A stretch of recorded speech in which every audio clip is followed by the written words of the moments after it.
Siklus menstruasi pada wanita. Silahkan dilihat di sini ada gambar perkembangan folikel, mulai dari folikel primer, folikel sekunder, ovulasi, sampai terbentuknya korpus luteum. Gambar yang kedua menunjukkan hormon, macam, dan tingkatnya dalam proses menstruasi. Yang berwarna biru muda ini adalah folikel stimulating hormone. Jumlahnya relatif standar. Kemudian ada estrogen yang jumlahnya mengalami peningkatan ketika menjelang ovulasi dan mengalami penurunan setelah ovulasi. Kemudian progesteron yang jumlahnya sebelum fase ovulasi rendah, setelah ovulasi mengalami peningkatan secara drastis.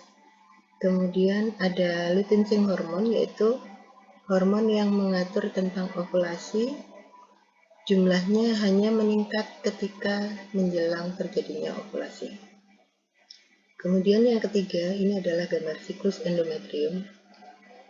Ada fase menstruasi, yaitu antara hari ke-0 sampai hari ke-7. Kemudian ada fase praovulasi, mulai hari ke-7 sampai hari ke-13. Kemudian hari ke-14 adalah fase ovulasi. Hari ke-15 sampai hari ke-28 adalah fase pasca ovulasi. Jadi, proses menstruasi melibatkan 3 hal. Yang pertama, perkembangan folikel ini terjadi di dalam indung telur atau ovarium. Di dalam ovarium terjadi perkembangan folikel. Pada fase menstruasi, folikel berubah menjadi folikel primer, mengalami pertumbuhan menjadi folikel sekunder. Ketika menstruasi berakhir dan mendekati praovulasi, maka folikel sekunder siap mematangkan ovumnya, di mana nanti ovum akan dikeluarkan pada hari ke-14 pada saat ovulasi. Ovum akan menempel pada dinding endometrium yang kemudian akan luruh mengikuti menstruasi.